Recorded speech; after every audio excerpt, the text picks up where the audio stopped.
अस्सलाम वालेकुम my YouTube family, कैसे हैं आप सब। मैं भी अल्हम्दुलिल्लाह खैरियत से हूँ और उम्मीद करती हूँ कि आप लोग भी खैरियत से होंगे। आज मैं फिर से हाज़िर हूँ एक नए व्लॉग के साथ। तो आइए स्टार्ट करते हैं। अभी बनने जा रही है आम की लौंजी।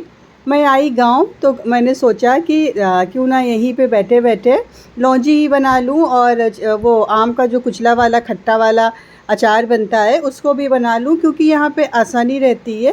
गांव में इस बात की बड़ी आसानी रहती है कि बड़ी मदद मिल जाती है। जितने लोग भी घर में रहते हैं सब मिल के काम करवा लेते हैं, तो उतनी थकन भी नहीं लगती है और बिल्कुल हंसते हंसते सारे काम हो जाते हैं।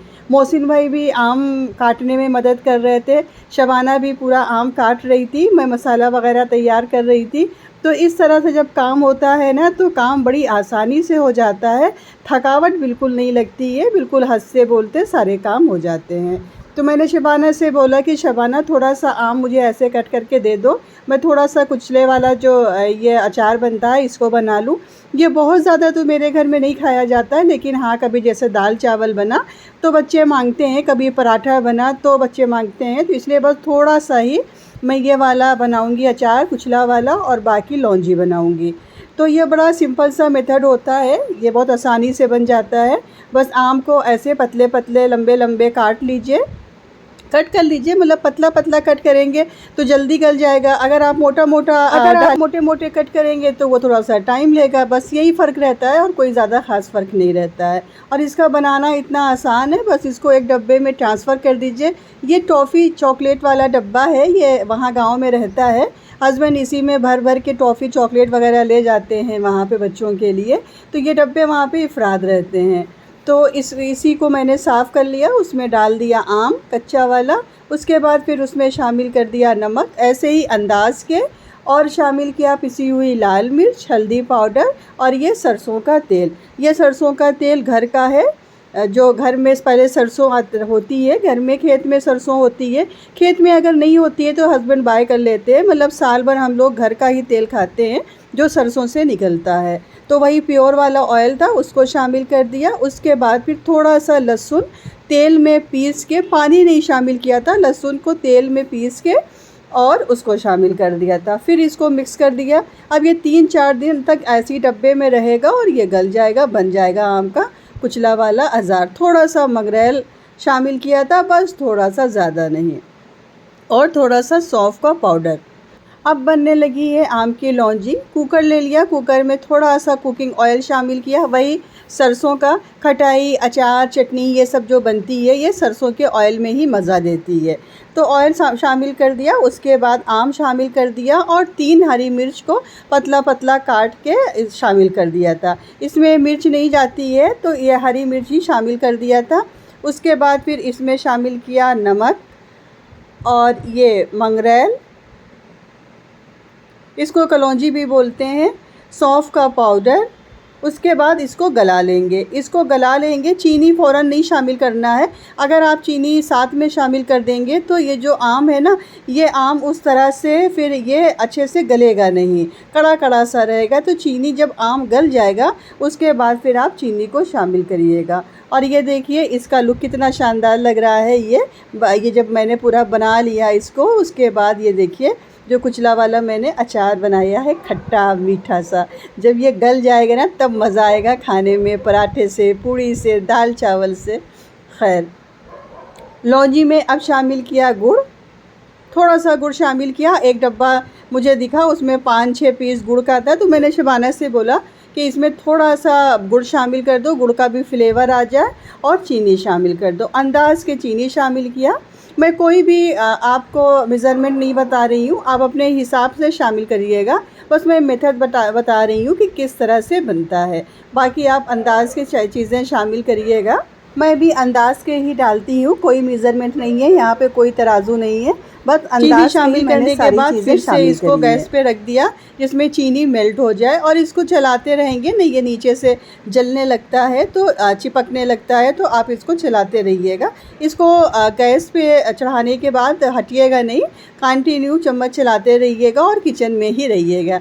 ये नहीं कि लौंजी चढ़ा दिया और उसके बाद बातों में लग गए और पता चला कि जो लौंजी है वो जल के राख हो जाए। तो उसी तरह मोहसिन भाई बना रहे थे चाय।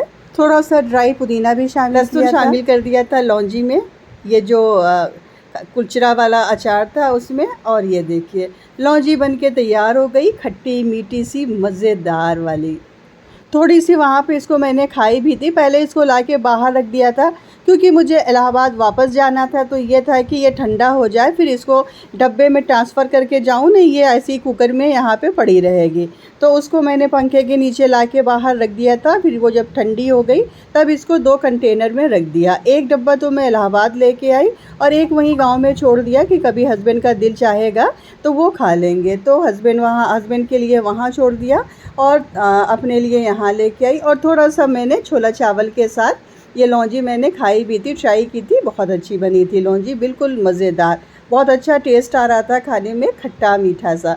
ये वाली क्लिप मैंने प्रीवियस वीडियो में भी अपलोड करी थी जब मैंने छोला चावल की रेसिपी, छोला चावल की वीडियो जब मैंने अपलोड करी थी। तो खैर सारी चीज़ें वहाँ समेटने के बाद फिर हम लोग आ गए इलाहाबाद।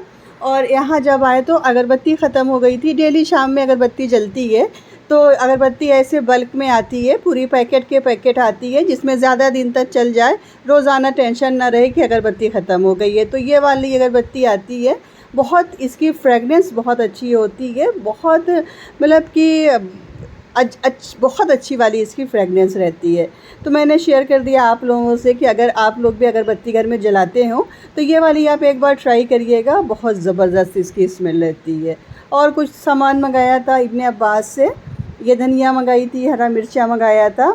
और बच्चों की फरमाइश थी कि पिज़्ज़ा बना दीजिए। इस वक्त छोला चावल तो मैं लेके आई थी, लेकिन बच्चों का मन नहीं था छोला चावल खाने का। उन लोगों ने बोला कि मुझे पिज़्ज़ा बना दीजिए, मैं पिज़्ज़ा खिला दीजिए। तो मैंने बोला चलो ठीक है भाई, तुम लोग को पिज़्ज़ा भी बना देते हैं, बाकी छोला चावल तो है ही, जिसका मन होगा वो छोला चावल खा लेगा। बेसन मंगाया था मैंने, कढ़ी बनेगी इंशाल्लाह, उसकी भी रेसिपी आपको मिलेगी। तो मैंने बेसन मंगाया था। और आजकल कपड़ों में अजीब सी स्मेल आ रही है, आजकल क्या वैसे जाड़े में भी आती है, तो ये कम्फ़र्ट मेरे यहाँ हमेशा रहता है।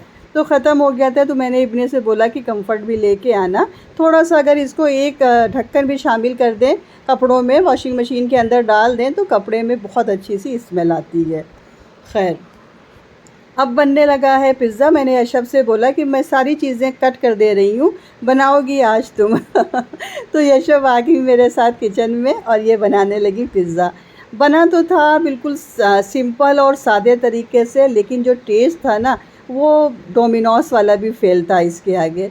बहुत ज़बरदस्त पिज़्ज़ा बन के तैयार हुआ था। बस पिज़्ज़ा बेस बाहर से आया था, उसके ऊपर पिज़्ज़ा सॉस लगा दिया था। उसके बाद फिर प्याज को ऐसे क्यूब्स में कट करके ऊपर रख दिया, शिमला मिर्च शामिल कर दी, टमाटर शामिल कर दिया। और वो वाली मोज़रेला चीज़ मेरे पास थी नहीं, ये क्यूब्स वाली चीज़ थी, तो ये चीज़ ऐसे ही यशब ने ऊपर ग्रेट करके डाल दिया था। चीज़ थी तो वो वाली, लेकिन पता नहीं कैसे वो ख़राब हो गई।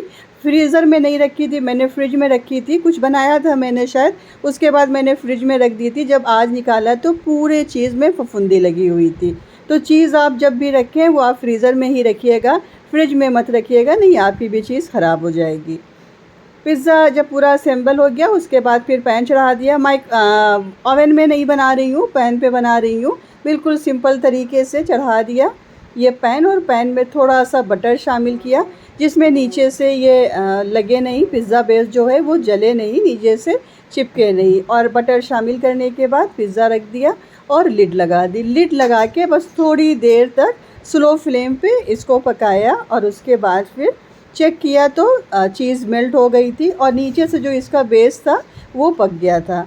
तो फिर उसको उतार लिया, निकाल लिया उसको और दूसरा पिज़्ज़ा रख दिया बनने के लिए तवे पर से। और उसके बाद फिर दूसरा पिज़्ज़ा बनने लगा, क्योंकि सभी के लिए बन रहा है तो एक पिज़्ज़े में काम चलने वाला नहीं है, तो सभी का पिज़्ज़ा बन रहा है।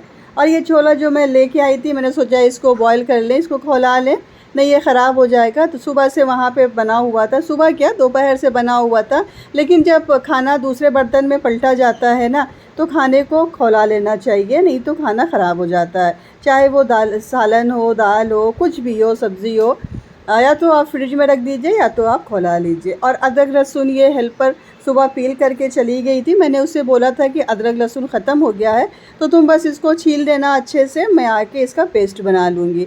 तो लगे हाथ अब किचन में हैं तो लगे हाथ इसका पेस्ट भी बना लेते हैं। दूध भी चढ़ा दिया था कि दूध भी बॉयल हो जाए। किचन में ढेर सारे काम हो रहे थे। मतलब कि जब किचन में रहो तो जैसे लगता है कि दो दो तीन तीन तीन चार चार हाथ हो गए हैं, सब काम होते रहते हैं। दूध भी उधर खौल रहा है, पिज़्ज़ा भी बन रहा है, अदरक लहसुन का पेस्ट भी बन रहा है और किचन भी समेट रहे हैं, सब काम एक साथ हो रहा है। ये था फ्रेंड्स मेरा आज का छोटा सा व्लॉग। मिलते हैं आपसे नेक्स्ट व्लॉग में, तब तक अपना ख्याल रखिए, अपनों का ख्याल रखिए, मुझे दुआओं में याद रखिए। अल्लाह हाफ़िज़, बाय।